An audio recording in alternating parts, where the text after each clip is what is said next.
नमस्कार। आज जो हम डिस्कस करेंगे वो करेंगे काइनेटिक थ्योरी ऑफ गैसेज। बहुत ही अच्छा, बहुत ही बढ़िया टॉपिक है। ये टॉपिक गैसीय स्टेट की नींव थर्मोडायनेमिक्स का स्टार्ट करती है। ये इसके बिना न तो गैसीय स्टेट पॉसिबल है न आपकी थर्मोडायनेमिक्स पॉसिबल है। इस थ्योरी को 1859 में मैक्सवेल, बोल्ट्जमान और क्लासियस नामक वैज्ञानिकों ने दिया था। ठीक है, नहीं ये तीन वैज्ञानिक थे, तीसरे का नाम नहीं लिखा। और ये थ्योरी क्यों दी गई, सबसे इंपॉर्टेंट बात कि जब गैसियस लॉ की बात चल रही थी, बॉयल्स का लॉ आ गया, आपका चार्ल्स का लॉ आ गया, गैल्यूसेक का लॉ आ गया, आओगाद्रो लॉ आ गया, आपका कॉम्बाइंड गैस इक्वेशन आ गई, आइडियल गैस इक्वेशन आ गई। जब ये सारी दी जा रही थी तो इन जो थ्योरीज थी, इन थ्योरीज का कोई भी थ्योरेटिकल बैकग्राउंड नहीं था। ठीक है, नहीं है कि ये किस थ्योरी के ऊपर वर्क कर रही है। समझ में आई बात? एक्सपेरिमेंटल था लेकिन थ्योरी नहीं थी। ये थ्योरी किस पे काम करती है? जैसे सरफेस टेंशन की एक थ्योरी है, हाँ भाई सरफेस टेंशन इस तरीके से काम करेगा। विस्कोसिटी की एक थ्योरी होती है, लेकिन इन गैसियस लॉ की कोई थ्योरी नहीं थी। उस थ्योरी का बेस बनाने के लिए कि भैया ये जो प्रेशर है वॉल्यूम के इनवर्सली प्रोपोर्शनल कैसे होता है, गैस का प्रेशर कौन बनाता है, किस प्रकार से बनता है, उन सबको जस्टिफाई करने के लिए एक थ्योरी दी गई जिसका नाम था केटीजी। और केटीजी एक ही चीज में बिलीव करती थी कि जो गैसियस मॉलिक्यूल है, जो गैसियस मॉलिक्यूल है वो हमेशा परपेचुअल मोशन में रहेंगे, लगातार मूवमेंट करेंगे। ठीक है नहीं है? थोड़े समझने वाली बात है, लॉजिकल बात है। ठीक है नहीं है? यहां पे मैंने लिख रखा है इसकी बेसिक चीज क्या है कि a gas is made up of large number of molecule in perpetual motion. एक जो गैस होती है उसमें बहुत सारे गैसियस मॉलिक्यूल होते हैं, वो गैसियस मॉलिक्यूल सदा ही गतिमान रहेंगे, सदा ही मोशन में रहेंगे। ठीक है नहीं है? अब जो केटीजी के मेन पोस्टुलेट है वो हम पहले पढ़ेंगे, उसके बाद में उन पोस्टुलेट की जो एक्सप्लेनेशन है वो भी अपन हाथों हाथ देखते हुए चलेंगे। साथ में अपन देखेंगे कि केटीजी ने क्या कहा और उसको कैसे ड्राइव किया और कैसे इंप्लीमेंट किया कि सारे गैसियस लॉ ड्राइव हो गए उसके द्वारा। किसके द्वारा? केटीजी की बेस इक्वेशन के द्वारा। तो सबसे पहले हम अपना जो फोकस रहेगा वो बेस इक्वेशन के द्वारा रहेगा। आप चाहोगे तो अपन डेरिवेशन ही देख लेंगे क्योंकि अंदर से भी क्वेश्चंस पूछे हुए हैं, डेरिवेशन के अंदर से भी क्वेश्चन पूछे हुए हैं। तो अपन इतनी गलती क्यों करेंगे? डेरिवेशन देखना 2 मिनट का काम है, देख लेंगे, कोई दिक्कत वाली बात नहीं है। ठीक है नहीं है? तो स्टार्ट करें अपन पोस्टुलेट। तो पहले जो पोस्टुलेट में ये कहा गया था कि जो गैस होती है, कोई भी gas X Y Z doesn't matter, ठीक है नहीं है, लास्ट में निकल के आएगा, आपको ये समझ में आएगा कि ये सारी कहानी आइडियल गैस के लिए है। ठीक है नहीं है? तो आपको पहले ही बता दूं KTG is only for ideal gas. ठीक है नहीं? और किसी गैसों के ऊपर केटीजी मत लगाना, फालतू में केटीजी बुरा मान जाएगा। किसके ऊपर लगाना है अपन को? केवल ideal gas equations, ideal gas के ऊपर केटीजी अप्लाई करनी है। ठीक है भाई? तो पहले पोस्टुलेट में क्या कहा गया कि जो आपकी गैस है वो gas large number of particles से बनी हुई है। वो पार्टिकल बहुत ही छोटे हैं, डिस्क्रीट हैं और यूनिफॉर्मली आपके किसी कंटेनर में प्रेजेंट होंगे। ठीक है नहीं? स्मॉल एंड डिस्क्रीट है और साइज वाइज, मास वाइज वो जो पार्टिकल है वो सारे आइडेंटिकल है। किस वाइज? साइज वाइज, साइज में भी एक जैसे हैं और मास भी उन सबका एक है। उनको कहा गया है मॉलिक्यूल। क्या कहा गया बेटा? मॉलिक्यूल कहा गया। तो देखो इधर अजप्शन ऑफ केटीजी में पहला आ गया, a gas consist extremely small discrete particle called molecule dispersed throughout the container. बात समझ में आई कि नहीं आई? ठीक है, अब डायग्रामेटिक समझते हैं इसको। डायग्रामेटिक समझेंगे तो 2-3 बातें और भी निकल के आएंगी जो अपन पोस्टुलेट में लिखे चाहे नहीं लिखे, कोई दिक्कत वाली बात नहीं है अपने लिए उसको। तो देखो ये बना दिया मैंने कंटेनर, ये बना दिया कंटेनर और इस कंटेनर में मैंने डाल दिए पार्टिकल्स। ये पार्टिकल्स है, ठीक है भाई, आराम से चेक करो, ये पार्टिकल्स हैं आपके और सारे पार्टिकल मैं एक जैसी साइज के बना रहा हूं और पूरे कंटेनर में थ्रू आउट यूनिफॉर्मली मैंने क्या कर दिए, इनको डिस्ट्रीब्यूट कर दिए, फैले हुए रहते हैं। ऐसे नहीं होते कि कंटेनर के एक कोने में जाके इकट्ठे हो जाएंगे या भाई गैस को आपको दिखाना है कि भाई ये गैस है तो उसको क्लोज कंटेनर में तो रखना ही पड़ेगा, कोई इलाज नहीं है। ये आपके कंटेनर में आपकी गैस आ गई और थ्रू आउट है, ये एक समान रूप से डिस्ट्रीब्यूटेड है पूरे कंटेनर में, ठीक है नहीं है। दूसरी चीज, जो गैसियस मॉलिक्यूल है उनके बीच में स्पेस बहुत ज्यादा है।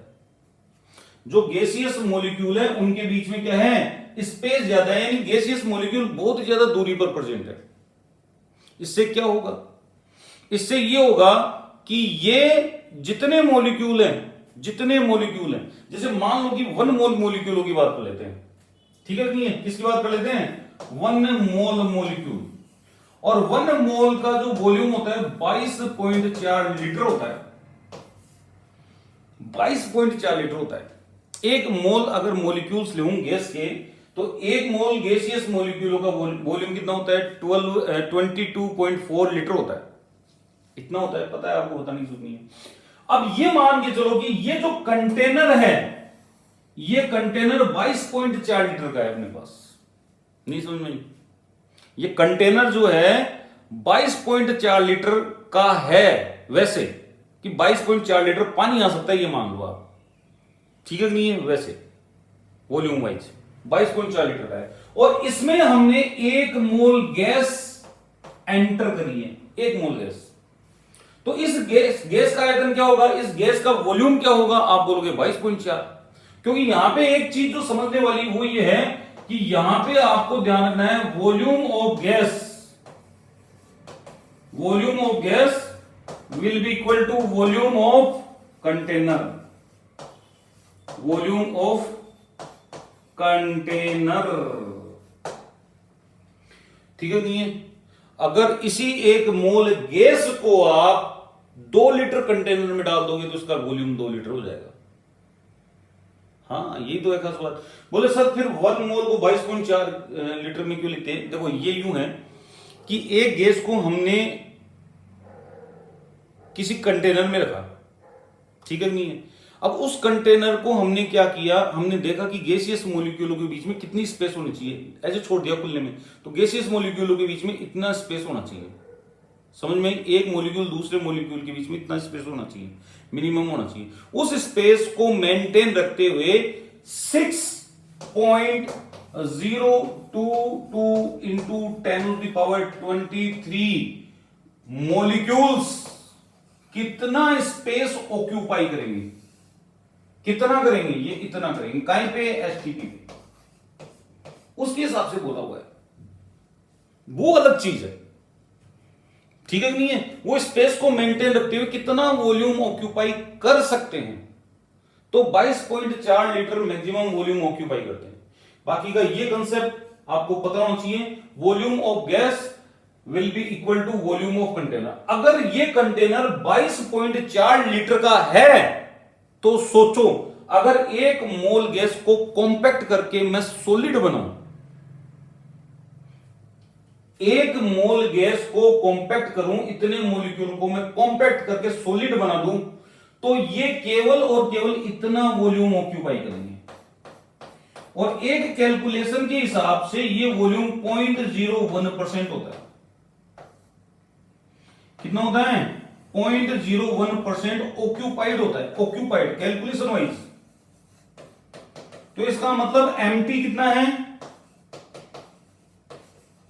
एम्प्टी स्पेस कितना है, आप बोलोगे सर 99.9, ठीक है नहीं है, 9% आपका खाली है। कब कब कब? हाँ, इसका मतलब ये हो गया कि एक स्टेटमेंट और लिखने का टाइम आ गया। वो क्या लिखेंगे कि जो गैसियस मॉलिक्यूलों का एक्चुअल वॉल्यूम है वो कंटेनर के वॉल्यूम के कंपैरिजन में नेग्लिजिबल है। कंटेनर के वॉल्यूम के कंपैरिजन में क्या है, नेग्लिजिबल। लेकिन नेग्लिजिबल तभी होना चाहिए जब वो कंटेनर 22.4 लीटर का हो, क्योंकि 1 मोल कितना वॉल्यूम ऑक्यूपाई करती है आपके सर 22.4, तो कंटेनर भी वही लो। फिर चेक करो आप, गैस के मॉलिक्यूलों का एक्चुअल वॉल्यूम कंटेनर के वॉल्यूम के कंपैरिजन में नेग्लिजिबल होता है। हां, अगर आप ये कहोगे सर हमने 1 मोल गैस को 1 लीटर कंटेनर में डाल दिया तो अब वॉल्यूम नेग्लिजिबल है, नहीं है भैया नेग्लिजिबल। नेग्लिजिबल तभी होगा जब यही वॉल्यूम आप कंसिडर करोगे। ये बात समझ में आई? ठीक है भाई। तो मैं यहां पे लिख रहा हूं, क्या लिखूंगा, एक्चुअल वॉल्यूम ऑफ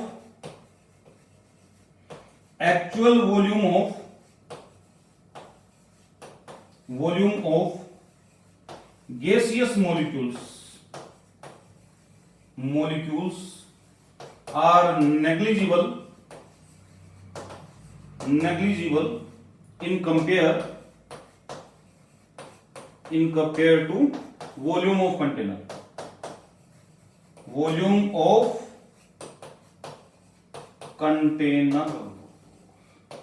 पहला पॉइंट समझ में आया, ये पहला पॉइंट है। मॉलिक्यूल कहलाता है, डिस्क्रीट है, स्मॉल है, मास और साइज में इक्वल है।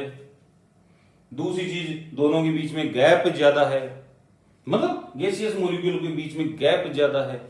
और जब हम बात करेंगे volume of gas will B volume of container, तो इसकी जो परसेंटेज ऑक्यूपेंसी आती है, एक्चुअल ऑक्यूपेंसी आती है, वो हमारे पास इतनी आती है और इतना एम्प्टी है।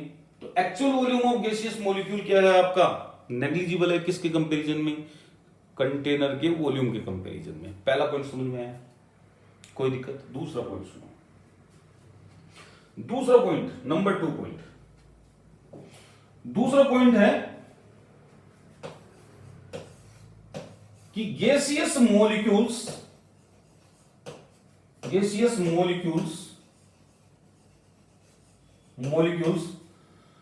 हाँ जी रेगुलरली, परपेचुअली देता हूं, gaseous molecules show perpetual motion,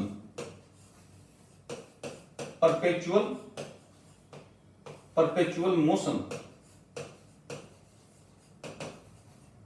motion है ना। पर ये जो मोशन होगा बेटा, ये जो मोशन, इसकी कंडीशंस है। क्या कंडीशंस है, एक तो ये होगा 1D, एक ही डायरेक्शन में 1D, यानी कि अपन इसको 1D की बजाय तो लीनियर बोले तो बेस्ट रहेगा। ये जो गैसियस मॉलिक्यूल है ये लीनियरली मोशन करेंगे। क्या करेंगे, इनका लीनियर मोशन होगा। क्या होगा, लीनियर मोशन होगा, लीनियर मोशन। और मोशन की जो डायरेक्शन होगी, डायरेक्शन रैंडम होगा, है भाई। डायरेक्शन कैसी होगी, रैंडम। तो रैंडम डायरेक्शन मोशन बोल सकते हैं इसको, रैंडम डायरेक्शन मोशन।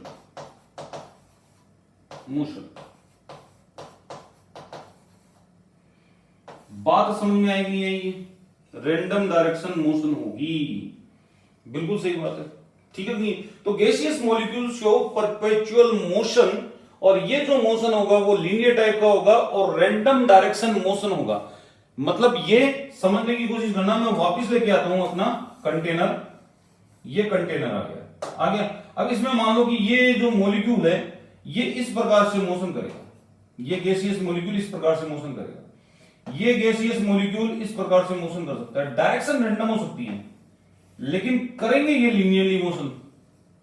क्या करेंगे, लीनियर मोशन करेंगे, लीनियर, बिल्कुल लीनियर, एक दिशा में। अब वो कैसे करें, डजंट मैटर, ऐसे रैंडम मोशन करते हैं। देखो आराम से, लीनियर। आप कहीं भी जिगजैग मोशन की चर्चा नहीं सुनोगे कि भाई इस प्रकार से चलता है, नहीं, गलत बात। जिगजैग मोशन नहीं पाया जाता है, लीनियर मोशन पाया जाता है। कोलॉइड पार्टिकल में जिगजैग मोशन पाया जाता है, ध्यान रखना, जिसको ब्राउनियन मूवमेंट कहा जाता है। समझ में आई। लेकिन यहां पे कोई भी जिगजैग मोशन नहीं है, ब्राउनियन मोशन नहीं है, यहां पे लीनियर मोशन है, रैंडम मोशन है, ठीक है नहीं है। अब और सुनो, ये जो मोशन होगा ये होगा with high molecular velocities, with high different, देखो खास बात, डिफरेंट मोलिकुलर वेलोसिटीज।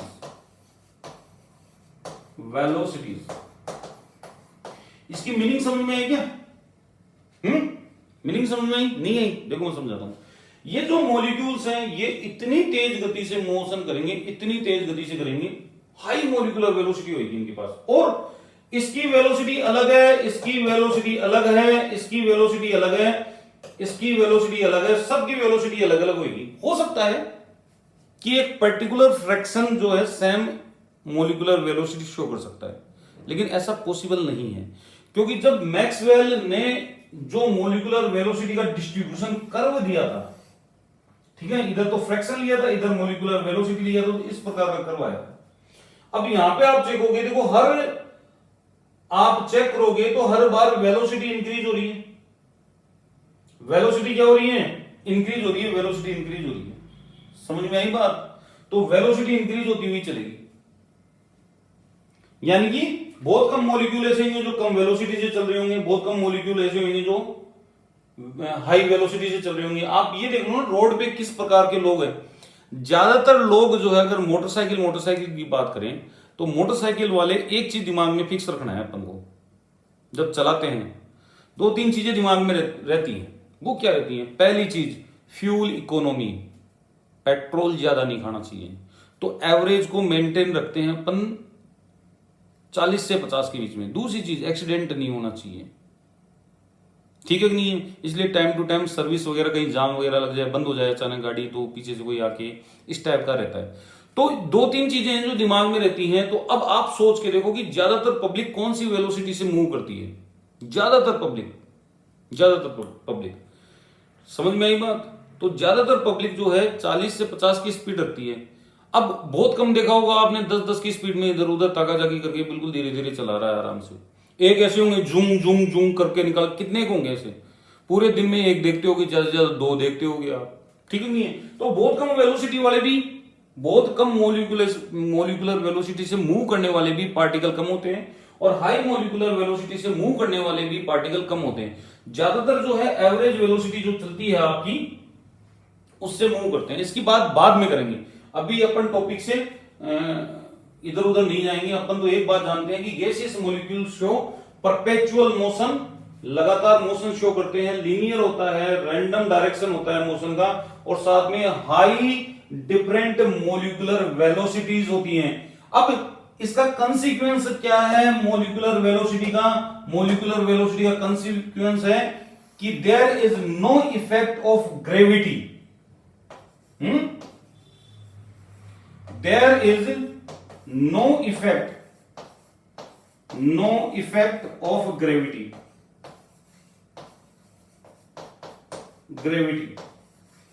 ग्रेविटी का कोई भी इफेक्ट नहीं होता on gaseous molecule. Gaseous molecules के ऊपर ग्रेविटी का कोई भी असर नहीं होगा। तो गैसियस मॉलिक्यूल पर ग्रेविटी का असर नहीं होगा तो क्या होता है? ये कभी भी सेटल डाउन नहीं होते कंटेनर के बॉटम पर, ठीक है नहीं है? ध्यान रखना, there is no effect of gravity on gaseous molecule. तो ये चीज ध्यान रखना, never settle down at bottom. हाँ, never settle down in the bottom of container. इसका मतलब ये हो गया कि हवा में रहेंगे सदा, ये तो ख्याली पुलाव बनाते रहेंगे, हवा में रहेंगे। बहुत बढ़िया बात। अब कई चीज दिमाग में आ रही होगी, यार ये हाई मोलिकुलरिटी है, मोलिकुलर वेलोसिटी क्यों है, ग्रेविटी का असर नहीं हो रहा, मोलिक्यूल में एसोसिएशन भी हो सकता है, डिसोसिएशन भी होता है। तो भैया ये जो परपेचुअल मोशन है ये एक चीज से दूर रखता है इसको, क्या? वो यहीं पे बता रहा हूं, ये पोस्टुलेट ये सारी चल रही है जो ये मान के चलना आप, ठीक है नहीं? एक साथ समझा रहा हूं मैं। अगर कोई gaseous molecule perpetual motion show करता है तो परपेचुअल मोशन शो करता है तो मोशन इस प्रकार से शो करेगा। तो पहला पोस्टुलेट अपन को पता होना चाहिए कि यहां पे गैसियस मॉलिक्यूलों के बीच में बहुत ज्यादा गैप है, गैप हो जाता है। जैसे ये मूव कर रहा है तो ये इधर मूव कर रहा है, ऐसे मूव कर रहे हैं, दूर दूर मूव कर रहे हैं। हाँ, पास आएंगे कब? जब उन दोनों की डायरेक्शन अपोजिट होगी और एक ही पाथ पड़ेगा, एक ही एक्सिस पर अगर वो मूव हो रहे हैं अपोजिट डायरेक्शन में, तब बिल्कुल वो नजदीक आएंगे। क्या नजदीक आके क्या करेंगे वो आपको समझाऊंगा मैं अभी, वो तीसरे पॉइंट में समझेंगे अपन। पहले इसकी बात कंप्लीट कर लेते हैं। तो gaseous molecule perpetual motion show कर रहे हैं। परपेचुअल मोशन के साथ साथ हमें पता है कि गैसियस मॉलिक्यूलों के बीच में गैप ज्यादा है। क्या है? गैप ज्यादा है। तो इसका मतलब गैप ज्यादा होने का मतलब क्या है? There is no attraction, there is no repulsion between them. तो गैसियस मॉलिक्यूलों के बीच में कोई भी अट्रैक्शन और रिपल्सिव फोर्स नहीं पाया जाता है। खासकर जो बीच में उंगली करेगा वो करेगा वंडरवाल फोर्स नहीं पाया जाता। किसके बीच में? आइडियल गैसियस मॉलिक्यूल के बीच में कभी भी वंडरवाल फोर्स नहीं पाया जाएगा। अगर आप में से कोई कहता है तो ये जो आइडियल गैस है वो आत्महत्या कर लेगी, तो ध्यान रखना रियल गैसेस के बीच में वंडरवाल फोर्स ऑफ अट्रैक्शन पाए जाते हैं, आइडियल में कभी भी नहीं मिलेंगे, कभी दूर दूर तक ही नजर नहीं आएंगे। तो मैं यहां पे लिख देता हूं, there is no attraction and repulsion force between, there is no attraction and repulsion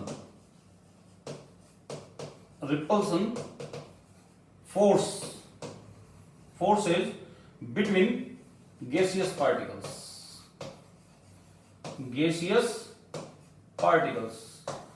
जो गैसियस मॉलिक्यूल्स हैं उनके बीच में कोई भी फोर्स ऑफ अट्रैक्शन, कोई भी फोर्स ऑफ रिपल्सन नहीं पाया जाएगा। इसके लिए दो चीजें जिम्मेदार हैं, ठीक है कि नहीं है? पहला फैक्टर है हाई मोलिकुलर वेलोसिटी का होना, दूसरा जो फैक्टर है वो कौन सा है आपका? गैसियस मॉलिक्यूलों के बीच में डिस्टेंस होना। आप इसको ऐसे समझ सकते हो कि आप यहां पे हो, मान लो एक लड़की है, कहां, क्या पता कहां है, अब वो बहुत दूर है, आपके बीच में कैसे अट्रैक्शन होगा? नहीं हो सकता ना।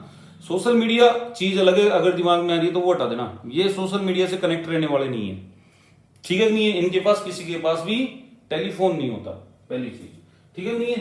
तो जब सेल फोन नहीं है तो कनेक्टिविटी नहीं है। बहुत सारे के लोग देखे हैं मैंने जिनके पास सेल फोन नहीं होता, कनेक्टिविटी नहीं होती उनकी, किसी से नहीं होती, ठीक है नहीं है? हाँ, तो ये समझ में आ गया दूसरा पॉइंट, ठीक है?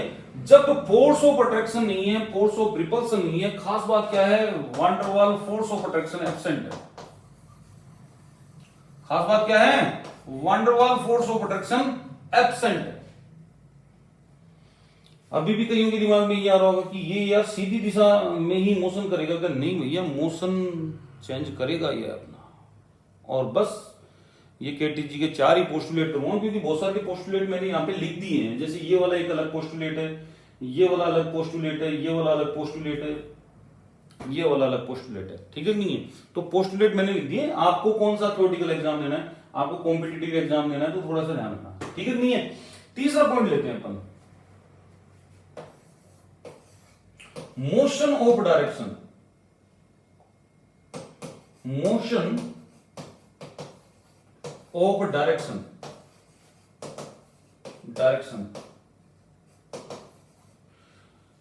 मूवमेंट, मोशन करने की डायरेक्शन कैन बी चेंज्ड।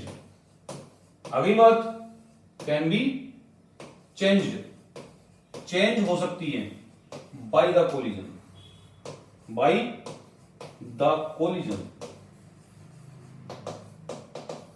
यहां पे एक वर्ड आया है कोलिजन, ठीक है नहीं? आपके पार्टिकल जो मॉलिक्यूल मूवमेंट कर रहा है, मोशन कर रहा है, उसकी डायरेक्शन में चेंज हो सकता है। वो किसके द्वारा होगा? कोलिजन के द्वारा। अब ये कोलिजन भी 2 प्रकार की होती है, ठीक है नहीं? उससे पहले मैं समझा देता हूं कोलिजन की नेचर कैसी होगी। तो कोलिजन इलास्टिक इन नेचर की होती है। किस नेचर की होती है? इलास्टिक इन नेचर की होती है। हाँ जी, इलास्टिक नेचर की होती है। तो यहां पे मैं पीछे वाला कंसेप्ट काम में लाऊंगा। देखो, मैंने आपको कहा कि जो गैसियस मॉलिक्यूल है उनके पास डिफरेंट हाई मॉलिक्यूलर वेलोसिटी होती है। बात सही है, डिफरेंट हाई मॉलिक्यूलर वेलोसिटी होगी। तो यहां से एक बात समझ में आ रही है आपको कि डिफरेंट मॉलिक्यूलर वेलोसिटी है तो डिफरेंट काइनेटिक एनर्जी है। तो जो गैसियस मॉलिक्यूल्स हैं उनके मास तो सेम है m, लेकिन डिफरेंट वेलोसिटी है। क्या? वेलोसिटी डिफरेंट है। तो ये जो काइनेटिक एनर्जी आएगी आपकी, वो काइनेटिक एनर्जी भी डिफरेंट आएगी। एक गैसियस मॉलिक्यूल की काइनेटिक एनर्जी दूसरे गैसियस मॉलिक्यूल से अलग होगी,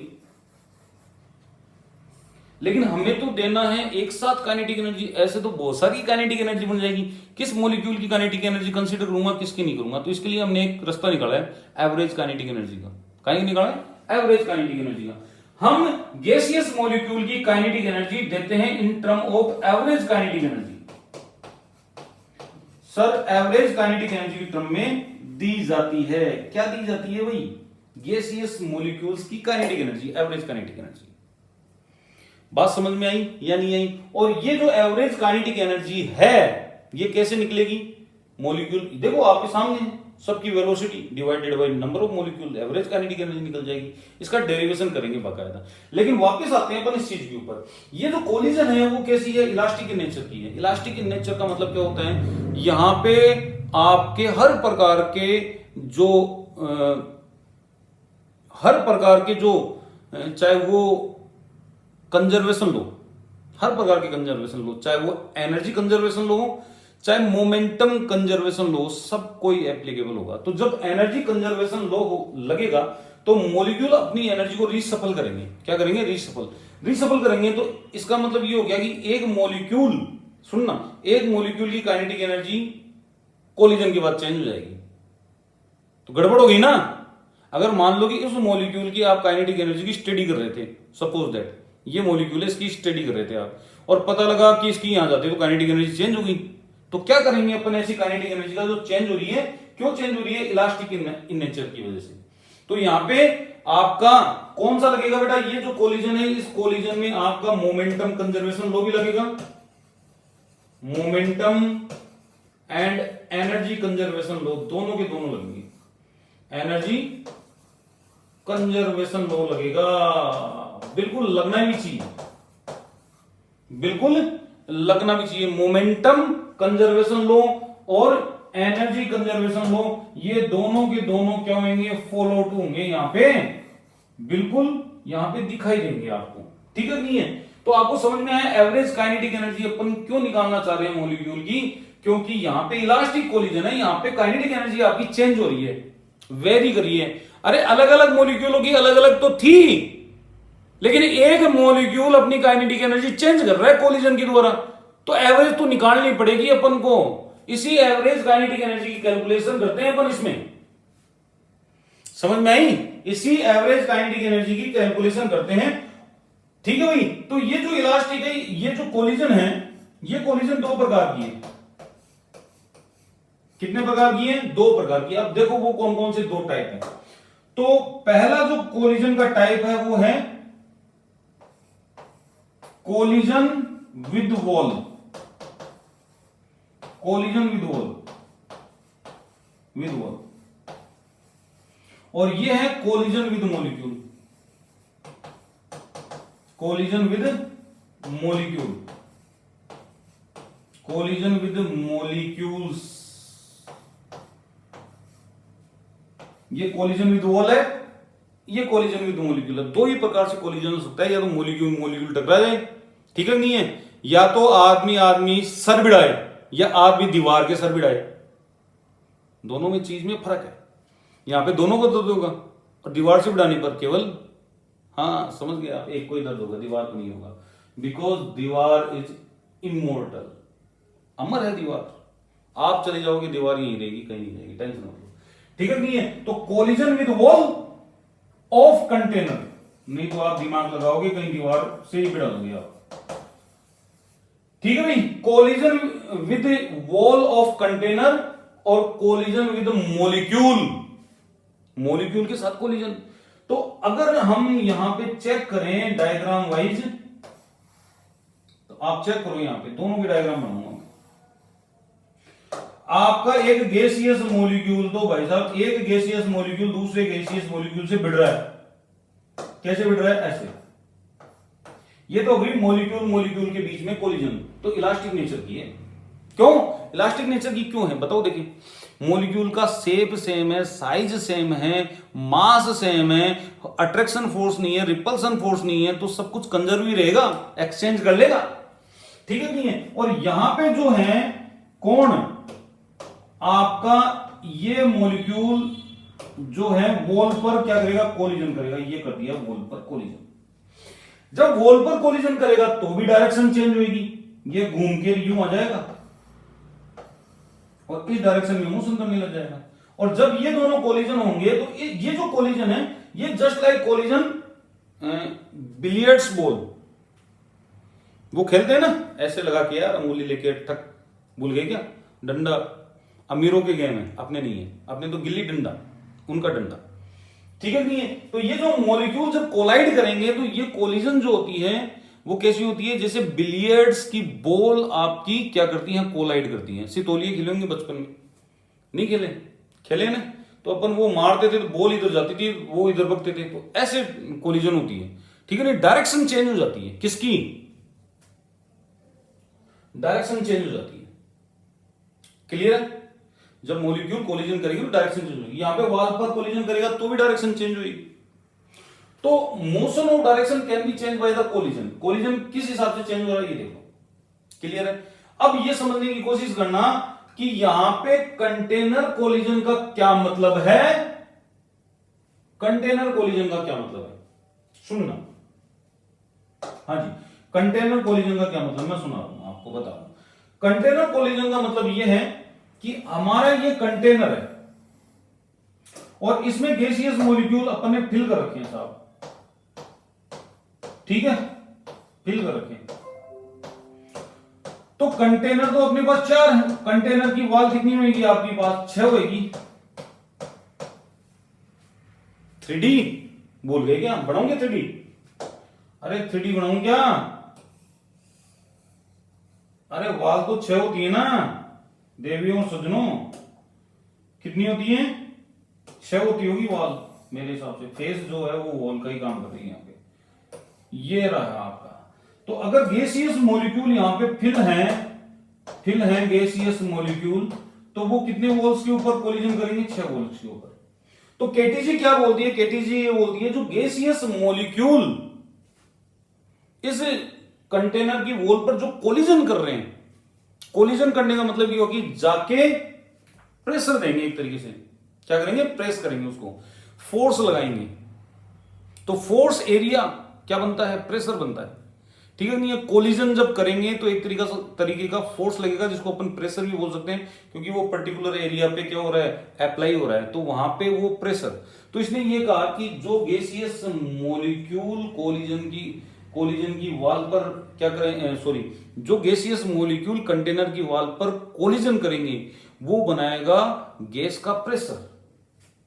तो collision of molecule with wall of container,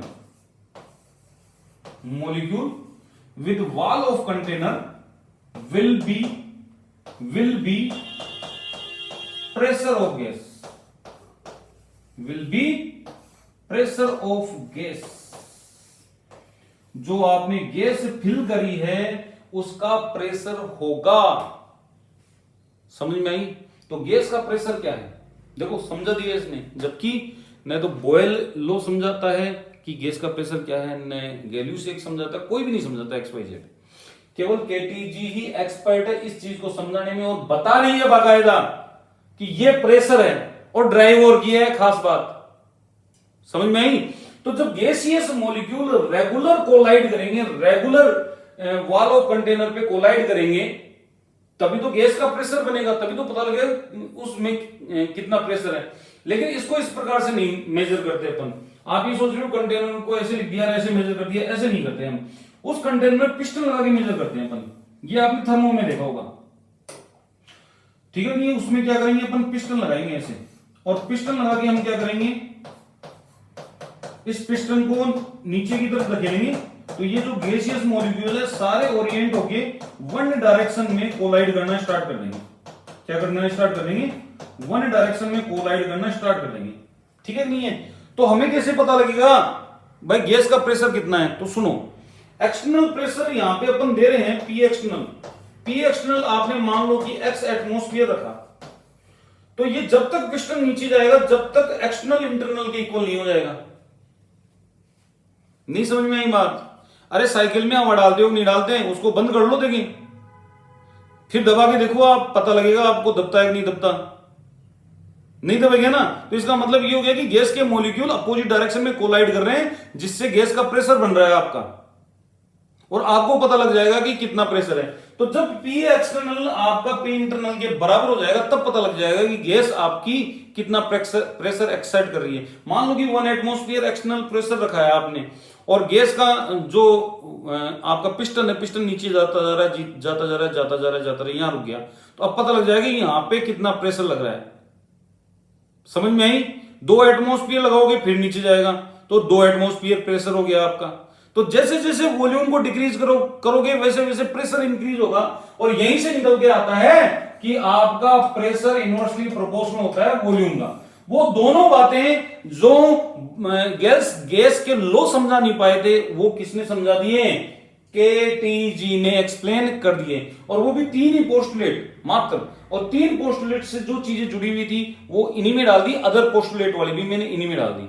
तो केवल 3 चीजें आपको ध्यान में रखनी है, इन 3 चीजों से अपना काम चलेगा आराम से। और लास्ट एंड फाइनल देखो, प्रेशर की बात कर दी मैंने, गैस का प्रेशर कैसे मेजर करते हैं बता दिया, वॉल्यूम जैसे जैसे कम होगा वैसे वैसे प्रेशर बढ़ेगा, ये अपन ने एक्सपेरिमेंटली देख लिया, और साथ में रिलेशनशिप भी दे दिया। तो अपना जो बॉयल लॉ है, बॉयल लॉ, वो क्लियर हो गया कि हाँ ठीक है, बढ़िया बात है। ठीक है, अब यहां पे जो सबसे इंपॉर्टेंट दाव है जिसके ऊपर सारा काम चल रहा है, तो चौथा पॉइंट में लिख देता हूं, 4th पॉइंट बना ही देते हैं अपन, 4th पॉइंट में बना ही देते हैं। ये क्या बोलता है 4th पॉइंट, या केटीजी क्या बोलता है कि average kinetic energy of gaseous molecule, of gaseous molecules, क्या भाई? Average kinetic energy of gaseous molecule is directly proportional to temperature, directly proportional to temperature. इसका मतलब जो है कि आपकी एवरेज काइनेटिक एनर्जी आएगी वो किसके प्रोपोर्शनल होगी? ये चीज अपन पढ़ के आ चुके हैं जूल लॉ में, internal energy is the function of only function of temperature. देखो जूल ने भी वही बात की थी, क्यों? काइनेटिक एनर्जी, क्या समस्या आ गई बताई थी ना आपको। अगर कोई सिस्टम भग रहा है, उसके पार्टिकल भग रहे हैं, तो उसके पास केवल और केवल जो एनर्जी है वो इंटरनल एनर्जी, और इंटरनल एनर्जी किस फॉर्म में है? काइनेटिक एनर्जी की फॉर्म में है। तो यहां पे काइनेटिक एनर्जी बोल दो, इंटरनल एनर्जी बोल दो, एक ही बात है। Average internal energy, average kinetic energy, क्या दिक्कत हो गई? बोल सकते हैं अपन। समझ में आई बात? तो इसने सीधी सीधी कहानी ये बताइए कि इसी चीज को प्रूव करेगा ये आगे जाके, इसी चीज को एक्सप्लेन करेगा कि जो एवरेज काइनेटिक एनर्जी होती है वो टेम्परेचर का फंक्शन कैसे होती है। इसके लिए अपन को देखना पड़ेगा डायग्राम, इसके लिए हमें देखना पड़ेगा डेरिवेशन। क्या देखना पड़ेगा?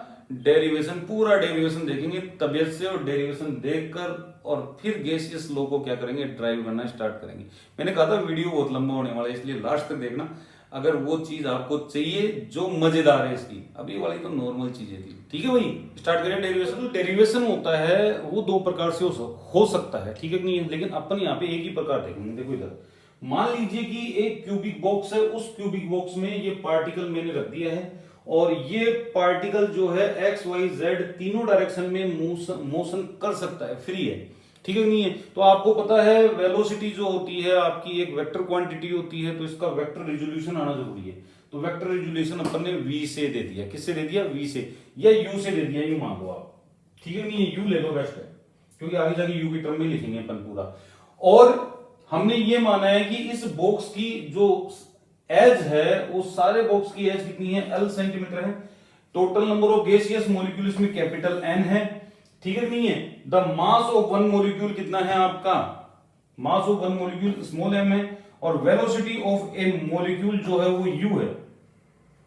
क्या है? u मानी है, ठीक है नहीं है? और साथ में हमने माना है कि ये जो 2 फेसेज हैं इनके बीच में मॉलिक्यूल मूव कर रहा है और कोलाइड कर रहा है।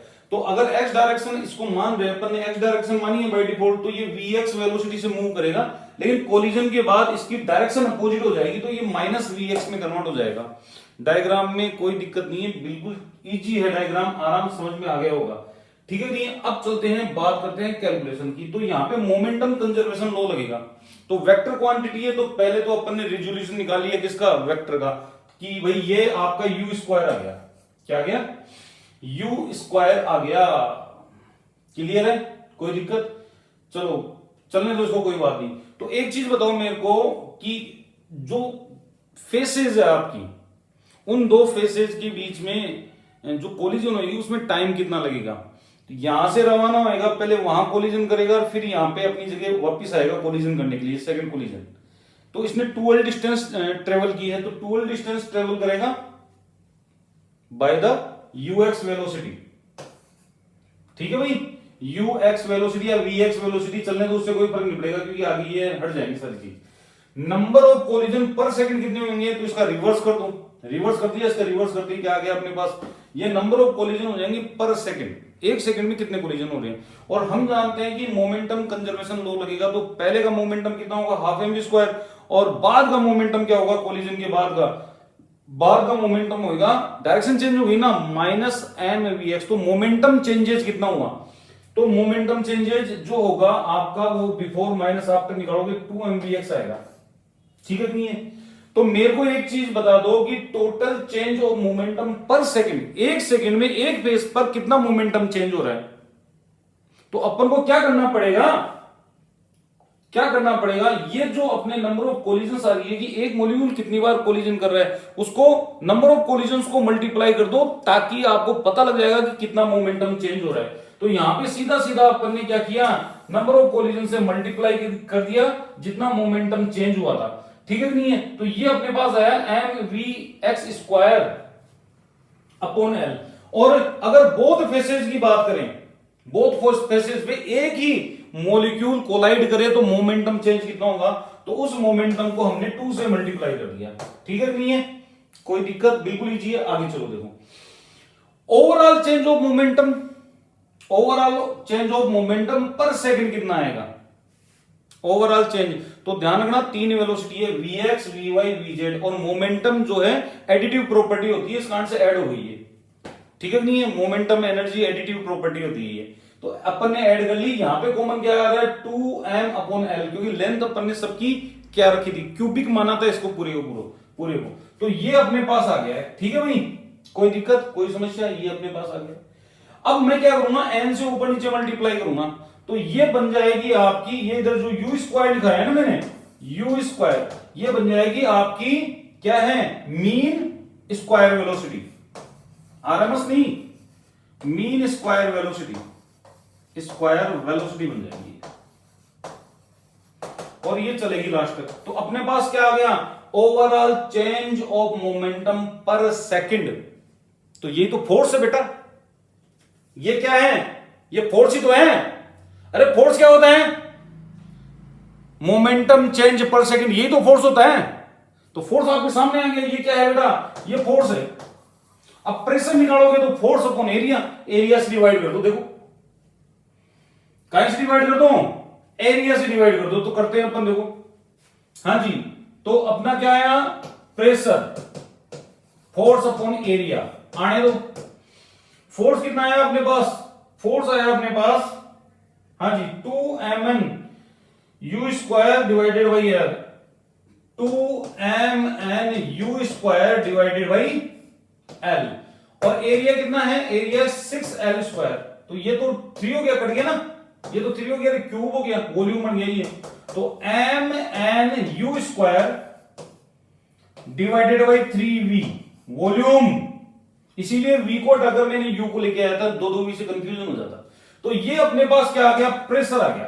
देखो आराम से चेक करो, क्या आ गया बेटा, प्रेशर आ गया। और इस इक्वेशन को ऐसे लिख सकता हूं, PV equal to 1/3 mn u square लिख सकता हूं। तो ये जो इक्वेशन है ये क्या कहलाएगी आपकी, fundamental equation of KTG, fundamental या बेस इक्वेशन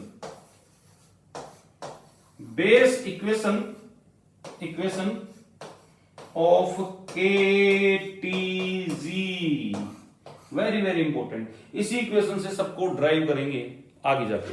तो जो केटीजी का वादा था क्या देने का, काइनेटिक एनर्जी देने का, वो देगा। तो अपने पास इक्वेशन क्या है भाई, इक्वेशन है, इसको ले चलते हैं यहां से, कॉपी कर ली, दे देते हैं। तो क्या कॉपी की, वो लिख देते हैं यहां पे, देखो ये चीज लिख दी अपन ने। अब अपन जानते हैं आइडियल गैस इक्वेशन के लिए क्या होती है, PV इक्वल टू nRT, तो बिना सोचे समझे अपन एनआरटी लिख देते हैं। लिख दो क्या जा रहा है, तो लिख दिया अपन ने एनआरटी एनआरटी एनआरटी। तो ये हो गया 1/3 एम, ये कैपिटल एन था, स्मॉल एन किसने कर दिया यार, दो एन हो जाएंगे। ये टोटल मॉलिक्यूल्स को रिप्रेजेंट कर रहा है कैपिटल एन, ये यहां पे मोल्स को रिप्रेजेंट कर रहा है, कंफ्यूज मत हो जाना है ना। Equal to NRT. ठीक है भाई, कोई दिक्कत कोई समस्या। अब हमें क्या करना है, हमें काइनेटिक एनर्जी लेके आनी है। तो काइनेटिक एनर्जी क्या होती है, हाफ एम वी स्क्वायर होती है भाई। क्या होती है, हाफ एम वी स्क्वायर। तो लेके आओ हाफ एम वी स्क्वायर, कैसे करें, 2 से ऊपर नीचे मल्टीप्लाई करो उसको पहले।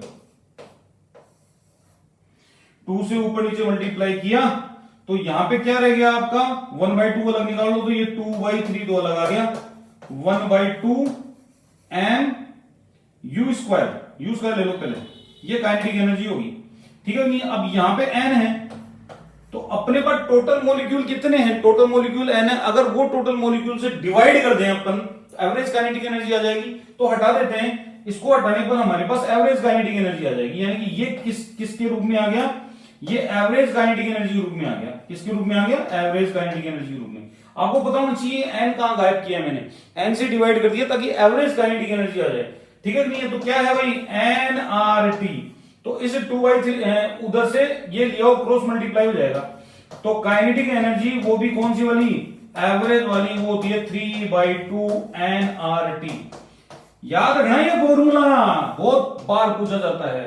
ठीक है नहीं है, तो अब देखो यहां से कई प्रकार के क्वेश्चन आते हैं।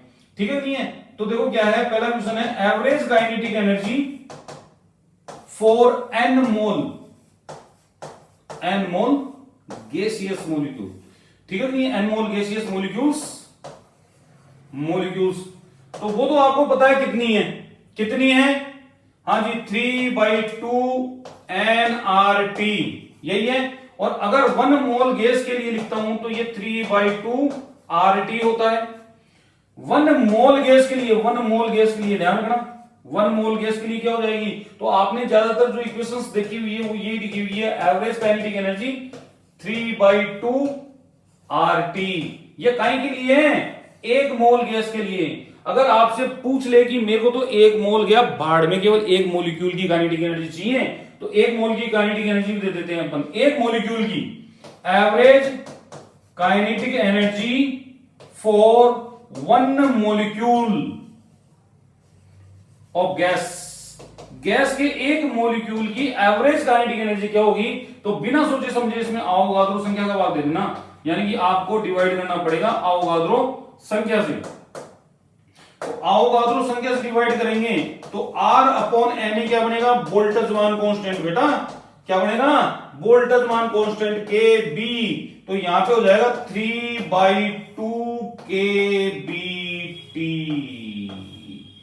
ये किसके लिए है, एवरेज काइनेटिक एनर्जी, ये 1 मॉलिक्यूल के लिए है। तो यही भूल जाता है एग्जाम में, वो बोलता है 1 मॉलिक्यूल के लिए क्या है, तो ये भी ऑप्शन में रहता है, ये भी ऑप्शन में रहता है। करोगे क्या, 2 मॉलिक्यूल के लिए कितनी होती है बताओ, देखो 2 से मल्टीप्लाई कर दो, 6/2 3RT आ जाएगी। 3 मॉलिक्यूल के लिए कितनी होती है, 9/2 है। 4 मॉलिक्यूल के लिए कितनी होती है, 6RT 6 kBt, सॉरी। क्लियर है, तो इस प्रकार से, और यहां पे साफ नजर आ रहा है कि एवरेज काइनेटिक एनर्जी जो है अपनी टेम्परेचर के प्रोपोर्शनल है। क्या है बेटा, प्रोपोर्शनल है। कोई डाउट नहीं रहना चाहिए मन में, सारे कंसेप्ट अपन को क्लियर करने हैं। ठीक है कि नहीं है, सारे कंसेप्ट अपन को क्लियर करने हैं, कोई भी डाउट नहीं रहना चाहिए। अब हम ड्राइव करेंगे different type of gaseous law. ये समझ में आ गया भाई, बहुत इजी था, बहुत इंटरेस्टिंग था। इधर से क्वेश्चन आपको 110% मिलेगा, 110% मिलेगा, इधर से 100% क्वेश्चन मिलेगा। इसलिए मेरी तरफ से ये 5 स्टार क्वेश्चन है। क्लियर है, अब अपन को ड्राइव करना है क्या, अपने गैसियस लॉ। तो ड्राइव करने के लिए हमें अपनी बेस इक्वेशन चाहिए, तो बेस इक्वेशन लेके आते हैं। अपन ने कॉपी पेस्ट की थी, ये कैपिटल एन डालो, यहां पे कैपिटल एन डालो, कैपिटल एन। ये लो भैया, मैं करेक्शन कर देता हूं, कहीं नोट्स में गड़बड़ मत कर देना तुम। जो तुम्हारे पास नोट्स पहुंचेंगे उसमें गड़बड़ मत कर देना, क्योंकि यहाँ कैपिटल है, यहाँ पे स्मॉल हो जाएगा, गड़बड़ हो जाएगा। ठीक है, ये टोटल मॉलिक्यूल आपके, टोटल मॉलिक्यूल से अपन ने कैलकुलेट किया है। ठीक है भाई। तो इस इक्वेशन में हमें एक चीज खल रही है, वो खल रही है टेम्परेचर। तो पीवी और टेम्परेचर में क्या रिलेशनशिप होगा वो यहीं से लेके आएंगे। तो अभी थोड़ी देर पहले अपन ने क्या चेक किया था, सुनना आराम से। अपन ने चेक किया था 1/2 एम, ये एन भी रहने दूं, कोई दिक्कत वाली बात नहीं है, क्योंकि अपन एवरेज नहीं बना रहे। एवरेज बनाए तो डिवाइड करते हैं अपन, वो कोई इश्यू नहीं है। ठीक है, नहीं इसको रहने दो। इज प्रोपोर्शनल टू टेम्परेचर अभी लिखा था अपन ने पीछे। ठीक है, नहीं है, हाँ जी, एनआरटी। तो अपन क्या करेंगे, एनआरटी न लिखकर एक कांस्टेंट दे देते हैं केटी, दे दिया केटी। ठीक है, नहीं है कोई दिक्कत, कोई समस्या। अब मेरे को एक चीज बताओ, मेरे को यहाँ पे 1/3 लाना है, तो मैं 3 से ऊपर नीचे मल्टीप्लाई करूंगा, तो ये कितना हो गया, ये 3/2 अलग आ गया। वैसा का वैसा डेरिवेशन है, M N U square KT. Check करो, देखिए एक बार। हाँ भाई, चेक कर लिया। अब ये आपका क्या होएगा, हाँ जी 1/3, और इसको इधर ले आओ। 1/3 को तो आप क्या रख दो, एक मिनट को, केटी आया यहाँ पे 1/3, ये कितना आएगा 2 आएगा, क्रॉस मल्टीप्लाई करो 1/3 एम एन यू स्क्वायर, और ये हो जाएगा 2/3 केटी, और ये हो जाएगा किसके बराबर, पीवी के। तो ये इक्वेशन अपने पास बन जाएगी जिसमें पीवी, टेम्परेचर, काइनेटिक एनर्जी सबका रिलेशनशिप आ गया, ये वाला। अब यहां से स्टार्ट होएगा आपका सारे लॉ का डेरिवेशन। ठीक है भाई, तो अपन इसको कॉपी कर ले सकते अगले पेज के लिए, थोड़ा सा इजी हो जाएगा अपने लिए। देखो, आ जाओ। पहला रूल कौन सा था, बोले सर चार्ल्स का रूल। पहला था बॉयल्स का रूल। ठीक है भाई, बॉयल्स का रूल दे दो। तो भैया बॉयल्स का रूल लगाते हैं अपन। बॉयल्स सही लिखा है क्या यार, देख लेना। बॉयल्स रूल, बॉयल्स रूल क्या बोल रहा था, इस इक्वेशन को देखो इधर, PV is equal to 2/3 KT at constant temperature, at constant temperature. अगर टेम्परेचर कांस्टेंट है तो पीवी बराबर पूरी तरह कांस्टेंट होगा, नहीं होगा, बिल्कुल होगा, क्योंकि के पहले से कांस्टेंट है, 2/3 पहले से कांस्टेंट है, टेम्परेचर कांस्टेंट से कर दिया। तो यहाँ पे प्रेशर और वॉल्यूम का रिलेशनशिप इनवर्सली प्रोपोर्शनल आया नहीं आया, किसने बताया, केटी जी ने। किसने बताया, केटी जी ने। अब कौन सा रूल लेोगे आप ले लो Charles rule, Charles rule, Charles rule. तो पीवी इक्वल टू, ये इक्वेशन है। चार्ल्स रूल में क्या होता है आपका, चार्ल्स रूल में वॉल्यूम कांस्टेंट होता है, तो वॉल्यूम कांस्टेंट कर दूं, तो वॉल्यूम कांस्टेंट करोगे तो pressure is proportional to T आ जाएगा। चेक कर लो। और प्रेशर और टेम्परेचर का जो रेशियो है वो कांस्टेंट आ जाएगा। इक्वेशन से सब ड्राइव होएगा। गैल्यू शेक देख लो, गैल्यू शेक कैसे लिखते हैं यार, ये बड़ी समस्या है। गैल्यू शेक, ठीक है, नहीं गैल्यू शेक। गैल्यू शेक बोलता है वॉल्यूम और टेम्परेचर प्रोपोर्शनल है, और वॉल्यूम और टेम्परेचर कब प्रोपोर्शनल होंगे, जब आपका प्रेशर कांस्टेंट होएगा, होएगा नहीं होएगा। तो वही चीज, वही कहानी आ गई। थर्ड कौन सा है, आवोगाद्रो रूल है। आवोगाद्रो देखो, आवोगाद्रो क्या बोलता है, नंबर ऑफ मॉलिक्यूल्स सेम रहेंगे। कब, नंबर ऑफ मॉलिक्यूल्स कब सेम रहेंगे, या number of moles of gases कब सेम रहेंगे, कब सेम रहेंगे, जब प्रेशर, टेम्परेचर, वॉल्यूम तीनों कांस्टेंट होंगे। तो यहां पे जब अपन इक्वेशन लगाते हैं, कौन सी, हाँ जी, प्रेशर वॉल्यूम कांस्टेंट है, तो प्रेशर वॉल्यूम की इक्वेशन ले लो अपने पास, कौन सी, 1/3 m1 n1 u स्क्वायर 1।